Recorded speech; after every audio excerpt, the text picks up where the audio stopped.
kita mulai aja untuk pembahasan kita. Topik kita pada pertemuan ini adalah penyusunan personalia organisasi. Ada 10 materi yang saya susun secara khusus untuk mengisi daripada topik kita tentang penyusunan personalia organisasi. Yang pertama materinya adalah pendahuluan, yang kedua proses penyusunan personalia, yang ketiga perencanaan sumber daya manusia, yang keempat pengadaan tenaga kerja, yang kelima pelatihan dan pengembangan, materi yang keenam kebijakan kompensasi atau upah, materi yang ketujuh perencanaan karir, materi yang kedelapan kebijakan kesejahteraan tenaga kerja, materi yang kesembilan evaluasi kinerja karyawan, dan materi yang ke-10 pemutusan hubungan kerja. Itulah yang akan kita bahas dalam pertemuan pada topik ini. Sebagai pendahuluan, saya coba bacakan dulu. Sumber daya manusia merupakan unsur utama dalam menjalankan operasional dari suatu bisnis atau usaha, serta menjadi faktor penentu keberhasilan pelaksanaan organisasi usaha yang efektif. Sebab sumber daya manusia yang melakukan seluruh kegiatan operasional dari suatu bisnis atau usaha, mulai dari perencanaan, pengorganisasian, pengarahan, dan pengendalian. Kesalahan dalam memilih kebutuhan sumber daya manusia bagi suatu bisnis akan berpengaruh terhadap kinerja bisnis atau usaha tersebut secara keseluruhan. Pemilik usaha atau pemimpin bisnis atau usaha harus memperhatikan kebutuhan sumber daya manusia bagi bisnisnya. Di dalam teori manajemen sumber daya manusia, ada statement atau pernyataan yang menyebutkan bahwasannya sumber daya manusia atau karyawan itu merupakan aset penting, aset utama bagi suatu perusahaan, bagi suatu organisasi. Dianggap bagi aset penting karena karyawan atau sumber daya manusia itu mereka lah yang akan merencanakan, mereka yang akan melaksanakan, mereka akan mengawasi, mereka akan memperbaiki, mereka merencanakan, mereka memutuskan. Jadi perusahaan harus benar-benar memilih, harus benar-benar menjaga aset utamanya itu. Ketika dia memilih sumber daya manusia yang akan ditempatkan atau yang dikerjakan di perusahaannya, maka perusahaan harus benar-benar menseleksi kelayakan dari kompetensi atau keterampilan yang sepantasnya dipilih oleh perusahaan untuk memenuhi kebutuhan sumber daya manusia.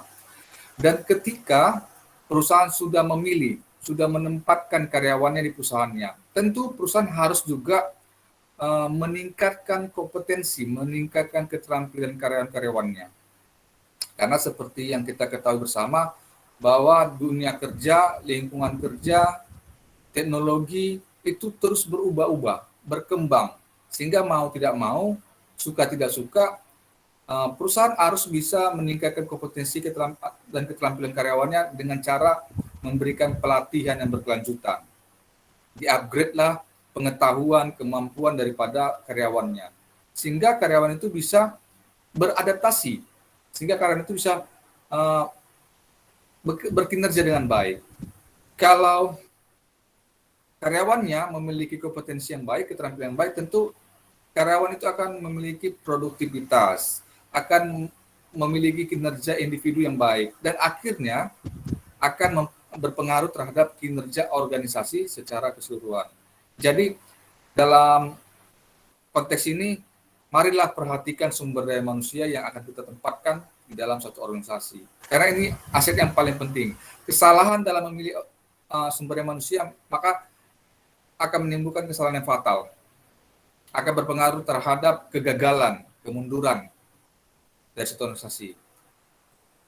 Secara umum ada 2 fase. Fase yang dihadapi oleh organisasi ketika menjalani operasionalisasinya. Yang pertama, fasenya itu fase kemajuan atau perkembangan. Fase kemajuan atau perkembangan ini ketika kehidupan organisasinya berjalan dengan baik.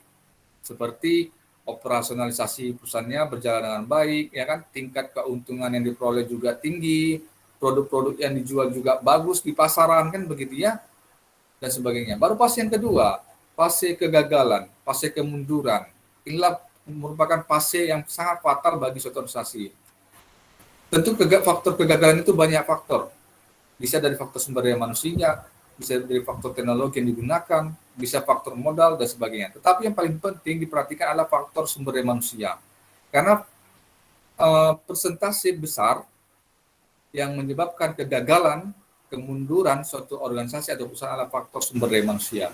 Oleh karena itu, faktor sumber daya manusia merupakan faktor penting, faktor utama di dalam mendukung keberhasilan, di dalam mendukung kemajuan organisasi ataupun perusahaan. Itulah sebagai pengantar untuk topik kita ini. Selanjutnya, dalam materi dapat kita lihat bahwasanya dalam konteks manajemen sumber daya manusia, maka yang perlu dipahami adalah bagaimana untuk merencanakan kebutuhan dan mengelola sumber daya manusia organisasi dengan baik. Yang perlu dipahami adalah bagaimana mengelola sumber daya manusia secara efektif dengan berbagai keberagaman potensi atau sumber daya yang dimiliki oleh setiap individu.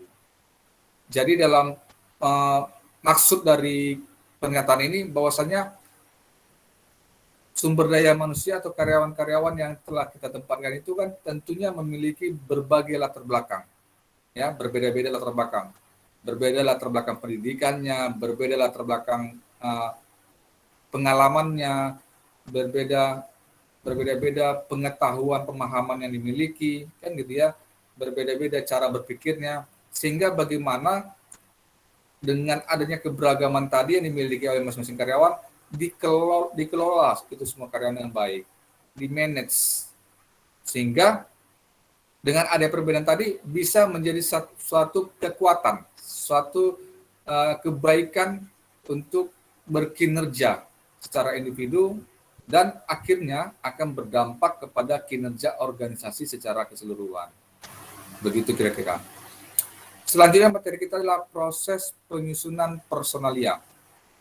Ini kata personalia ini hampir sama dengan ya penggunaannya sumber daya manusia, begitu ya, pendekatannya sumber daya manusia atau karyawan.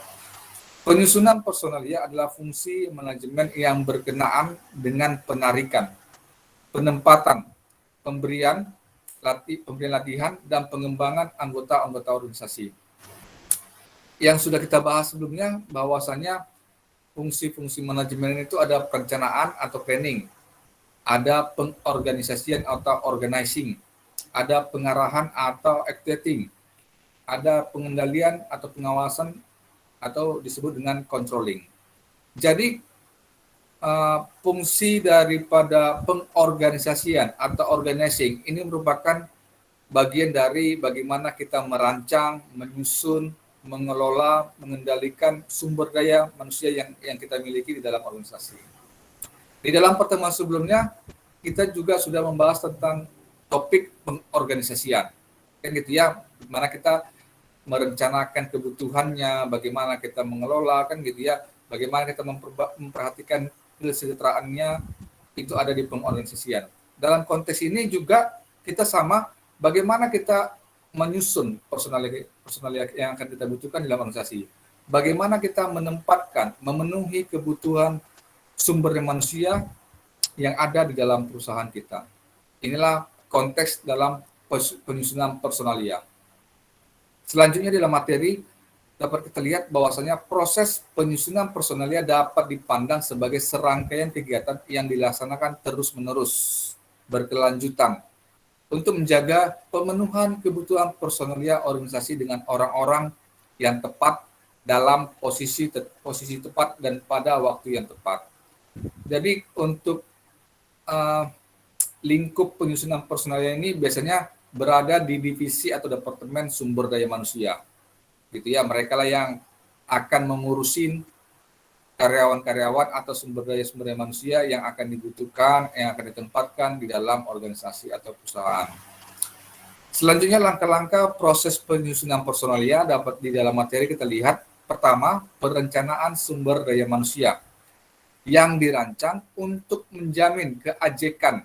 Ada kata keajekan, artinya ketepatan, menjamin ketepatan dan pemenuhan kebutuhan personalia organisasi. Bagaimana supaya kita bisa mendapatkan karyawan yang baik, yang berkualitas, bagaimana kita bisa mengelola sumber daya manusia itu dengan efektif, maka perlu adanya perencanaan sumber daya manusia. Di dalam perencanaan sumber daya manusia ini kita akan memikirkan atau merancang kira-kira berapa kebutuhan karyawan yang akan kita tempatkan. Kemana kita mau tempatkan mereka. Baru apa saja tugas-tugas dan peran yang akan mereka lakukan ketika mereka ditempatkan di perusahaan kita. Itulah bagian dari perencanaan SDM. Yang kedua, penarikan yang berhubungan dengan pengadaan calon-calon personalia segaris dengan rencana sumber daya manusia.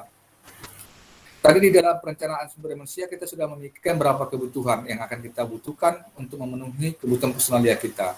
Baru di dalam tahap penarikan ini, bagaimana kita memikirkan untuk bisa mencari karyawan tadi.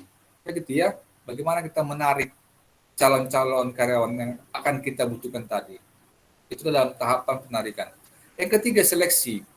Mencakup penilaian dan pemilihan di antara calon-calon personalia.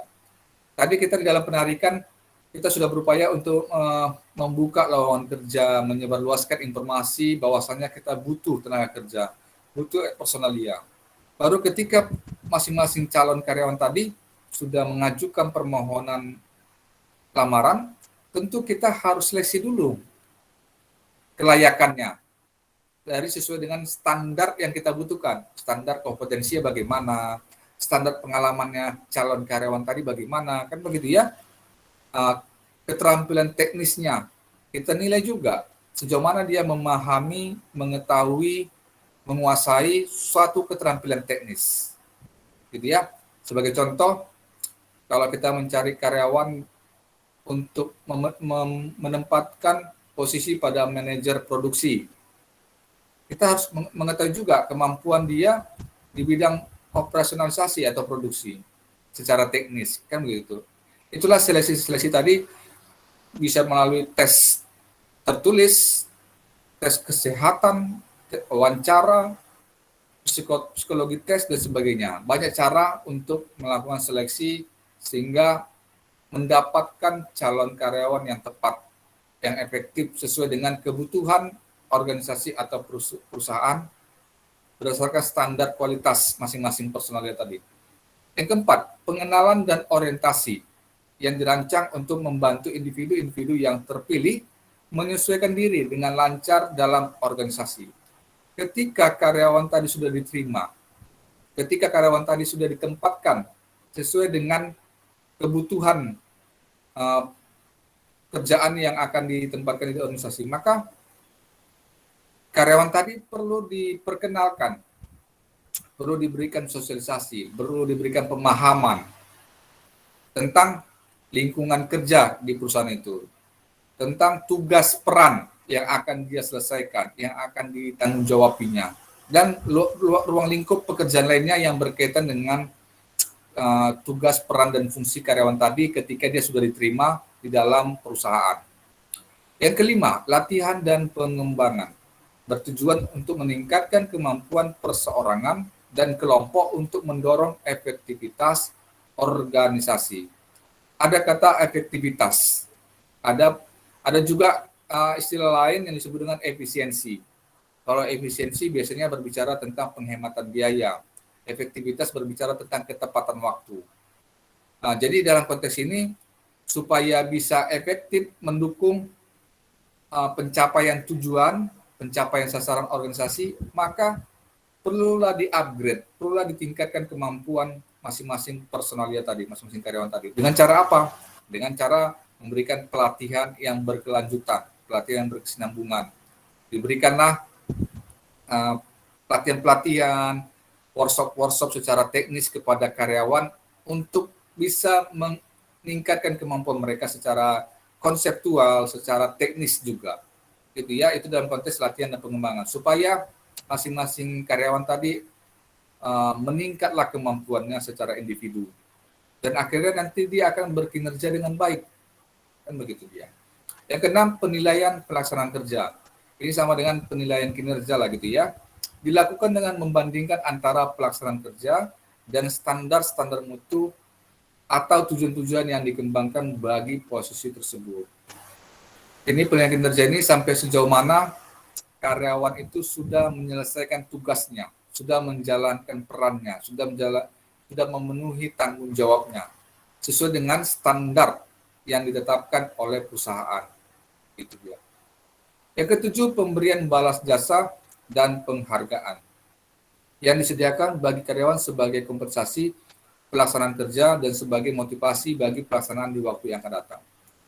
Ada kata pemberian balas jasa. Jadi pemberian balas jasa itu bisa dalam bentuk pemberian upah atau gaji. Jadi karyawan itu kan sudah memberikan tenaga, sudah memberikan pikirannya, sudah memberikan waktunya kepada perusahaan. Maka karyawan itu layaklah, pantaslah diberikan balas jasa atas jasa yang diberikan karyawan kepada perusahaan dalam bentuk upah, gaji, atau kompensasi lainnya yang sesuai dengan standar penggajian, standar balas jasa yang ditetapkan oleh perusahaan. Selain gaji, selain upah juga, maka perusahaan juga harus memberikan perlindungan, safety kepada karyawannya dalam bentuk asuransi, ya kan? Biasanya diberikan asuransi kesehatan atau asuransi kecelakaan dan sebagainya. Dan bahkan penting juga diberikan asuransi kematian ketika nanti dia menjalani tugas, ya kan? Menjalani tugas perusahaan dan di perjalanan mengalami suatu situasi yang tidak diinginkan, ya kan, atau kematian atau kecelakaan dan sebagainya, itu harus pula dijamin kecelakaan atau kematian yang dilakukan yang terjadi sama karyawan tadi. Baru ada kata penghargaan. Tentu penghargaan ini banyak bentuknya. Kalau seorang karyawan sudah mencapai kinerja yang baik, menunjukkan kinerja yang baik, maka pantaslah dia dihargai, diberikan penghargaan. Tentu penghargaan ini bisa bentuk materi maupun non materi. Kalau materi biasanya penghargaan itu bisa dalam bentuk bonus, ya kan? Bisa dalam bentuk pemberian hadiah kepada seorang karyawan yang sudah berhasil, yang sudah menunjukkan kinerja yang baik. Baru penghargaan non materi bisa dalam bentuk pujian, ya kan? Pujian kepada karyawan yang sudah berhasil. Pujian itu banyak ya, dalam bentuk non materi. Yang berikutnya perencanaan dan pengembangan karir yang mencakup transfer berbentuk promosi, demosi atau lateral, penugasan kembali, pemecatan, pemberhentian atau pensiun. Lebih lanjut nanti kita akan membahas beberapa poin yang akan kita bahas nanti. Selanjutnya kita mulai dari perencanaan sumber daya manusia. Dapat kita lihat di sini pengertian perencanaan sumber daya manusia adalah perencanaan untuk memenuhi kebutuhan karyawan bagi suatu bisnis atau perusahaan. Perencanaan sumber daya manusia adalah kegiatan merencanakan jumlah tenaga kerja yang dibutuhkan sesuai dengan hasil analisis jabatan yang sudah dibuat. Perencanaan meliputi penentuan jumlah tenaga kerja serta persyaratan yang diinginkan. Ada kata analisis jabatan. Apa sih pengertian daripada analisis jabatan? Adalah prosedur untuk menetapkan tugas dan tuntutan keterampilan dari suatu jabatan dan orang macam apa yang akan dipekerjakan. Artinya kita harus menentukan tugas seperti apa yang harus dilakukan oleh karyawan tadi di dalam suatu jabatan. Apa yang akan mereka lakukan? Sasarannya seperti apa? Standar kinerjanya bagaimana? Itulah analisis jabatan. Tujuan dari analisis jabatan dapat kita lihat di sini ada beberapa poin. Yang pertama, menentukan kualifikasi yang diperlukan pemegang jabatan. Yang kedua, melengkapi bimbingan dalam seleksi dan penarikan pegawai. Artinya analisis jabatan itu sebagai standar pedoman untuk kita melakukan seleksi. Sebagai contoh, kalau kita ingin mencari personalia atau karyawan yang menduduki jabatan manajer keuangan, maka standar seperti apa yang harus kita cari, ya kan? Bagaimana kita tahapan yang harus kita lakukan? Itulah bagian dari analisis jabatan sebagai tujuannya. Yang ketiga tujuannya adalah mengevaluasi kebutuhan pegawai untuk pemindahan atau promosi jabatan. Tujuan yang keempat menetapkan kebutuhan untuk program latihan. Tujuan yang kelima menentukan tingkat gaji, upah, dan pemeliharaan administrasi, upah dan gaji. Tujuan yang keenam analisis jabatan yaitu menilai keluhan-keluhan yang menyoroti masalah keadilan dan kompensasi. Tujuan analisis jabatan yang ketujuh, menetapkan tanggung jawab, pertanggungjawaban, dan kewenangan.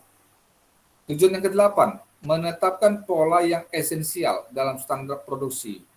Tujuan kesembilan, menyediakan petunjuk untuk peningkatan metode dan penyederhanaan kerja.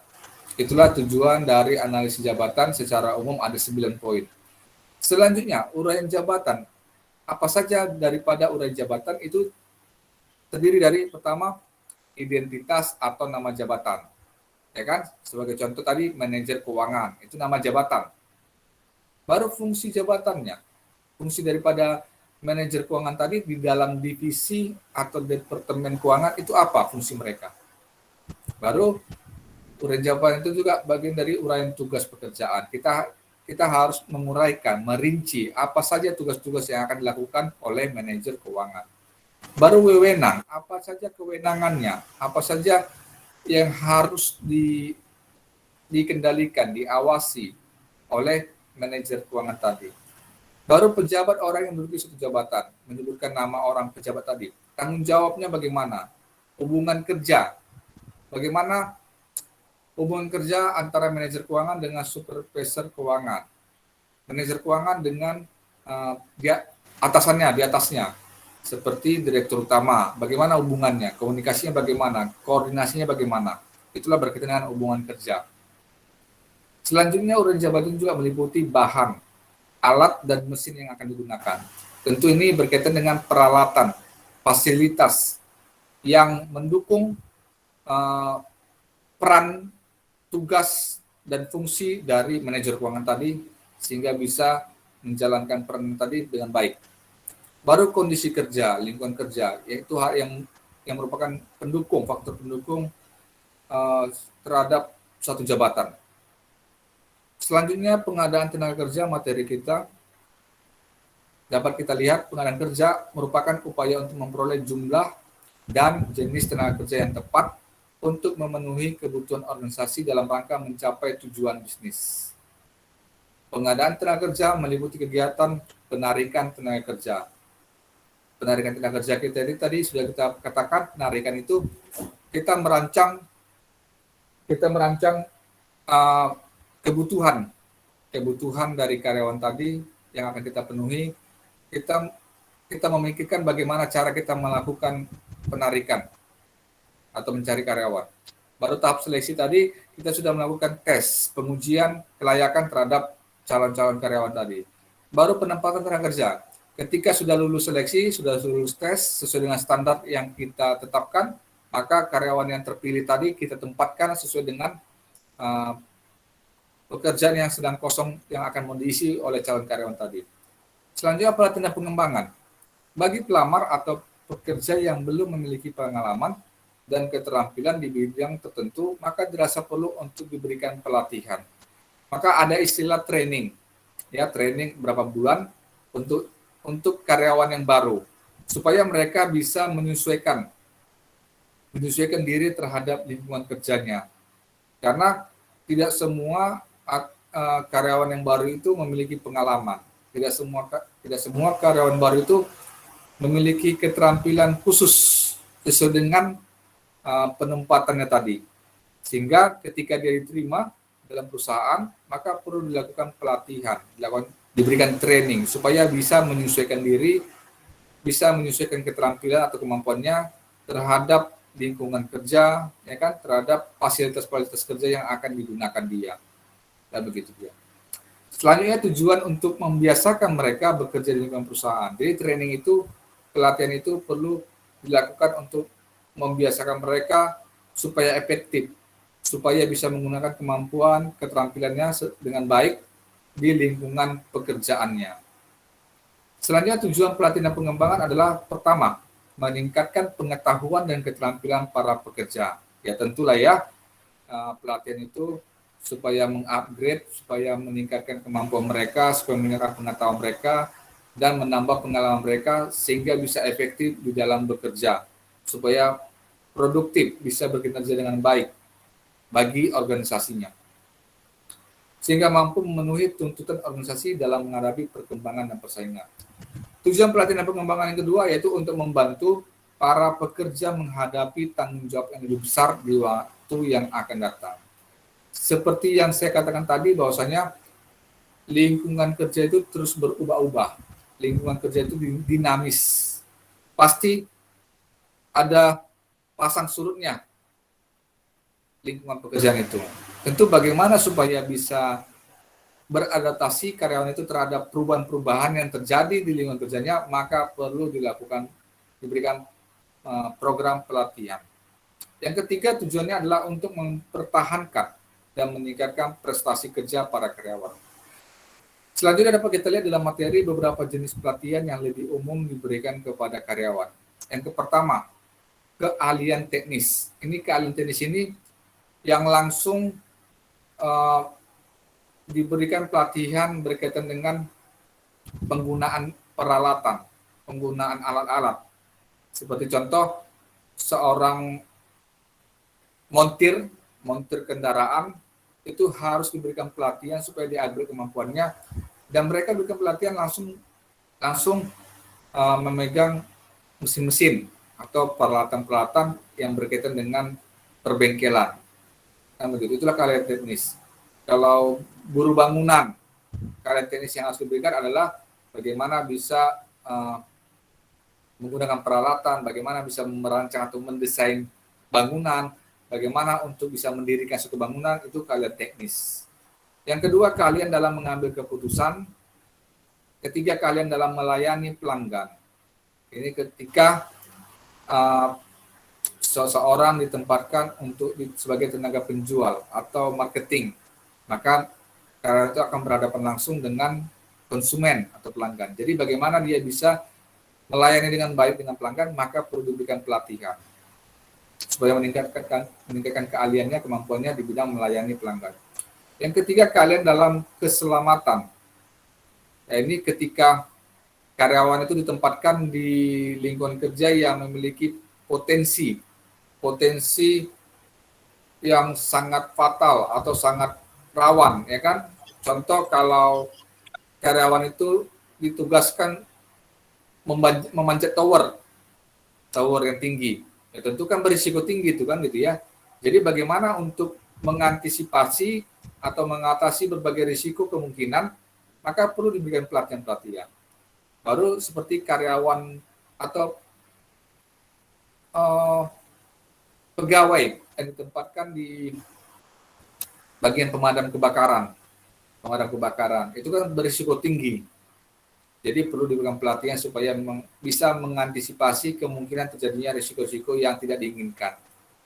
Yang berikutnya, keahlian dalam hubungan antar manusia.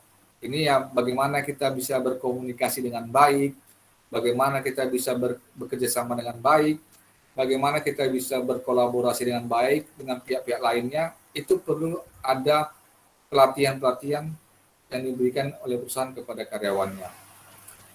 Selanjutnya, kebijakan kompensasi dan upah. Kompensasi adalah imbalan yang diterima karyawan sebagai balas jasa untuk kerja mereka. Kompensasi terdiri dari upah atau gaji, tunjangan perumahan, tunjangan hari tua, insentif dan premi, bonus atau reward berupa materi. Besarnya kompensasi dipengaruhi oleh berbagai faktor, seperti jabatan, pendidikan dan keahlian, wewenang dan tanggung jawab, berdasarkan pengalaman, berdasarkan prestasi yang dicapai karyawan tersebut, dan faktor-faktor lainnya yang bisa dipertimbangkan untuk pemberian kompensasi kepada karyawannya. Selanjutnya, perencanaan karir. Materi kita berikutnya adalah perjalanan kerja karyawan selama berada dalam perusahaan. Karyawan dapat merencanakan karirnya sejak mulai kerja sampai berhenti bekerja. Karir karyawan lebih banyak ditentukan oleh karyawan yang bersangkutan. Selain perencanaan karir, perusahaan juga harus melakukan evaluasi kinerja karyawan. Jadi perencanaan karir itu berasal dari diri sendiri karyawan itu. Dia harus memikirkan prospek daripada karirnya. Selanjutnya, kebijakan kesejahteraan tenaga kerja. Kebijakan kesejahteraan karyawan dapat diberikan dalam bentuk keselamatan dan kesehatan kerja, baik fisik maupun mental karyawan. Kondisi fisik meliputi penyakit dan kecelakaan kerja, seperti kehilangan nyawa, cacat, atau penyakit lainnya. Kesehatan psikologis mental adalah penyakit akibat stres dan kondisi kerja yang tidak memuaskan. Contoh kebijakan kesehatan tenaga kerja seperti asuransi kesehatan dan asuransi keselamatan kerja untuk tenaga kerja dan sebagainya. Materi yang berikutnya dapat kita lihat evaluasi kinerja karyawan. Kegiatan evaluasi kinerja karyawan merupakan kegiatan untuk menilai hasil kinerja setiap karyawan selama melakukan pekerjaan. Evaluasi kinerja ini merupakan salah satu metode untuk menentukan kenaikan gaji, serta untuk menentukan kelayakan seorang karyawan dipertahankan atau dikeluarkan, atau konteksnya dipecat dari perusahaan. Kegiatan evaluasi kinerja karyawan akan mengetahui atau mengidentifikasi kelebihan dan kekurangan dari seorang karyawan selama melakukan pekerjaannya. Di dalam teori manajemen sumber daya manusia, ada beberapa metode penilaian kinerja karyawan. Ada bisa dari penilaian kinerja dari atasan kepada bawahan. Ada penilaian kinerja sejajar atau antar jabatan yang sama penilaiannya. Bisa penilaian dari pihak eksternal, artinya orang lain menilai kinerja karyawan di dalam. Dan beberapa bentuk-bentuk penilaian kinerja lainnya nanti bisa dibaca di dalam buku manajemen sumber daya manusia. Selanjutnya, pemutusan hubungan kerja. Pemutusan hubungan kerja atau disingkat dengan PHK merupakan kebijakan perusahaan untuk memberhentikan karyawan. PHK dapat disebabkan oleh berbagai sebab. Pertama, karyawan memasuki masa pensiun karena faktor usia. Kedua, permintaan pengunduran diri dari karyawan yang bersangkutan. Yang ketiga, pemecatan yang dilakukan oleh perusahaan karena karyawan melakukan kesalahan. Yang keempat, pensiun dini.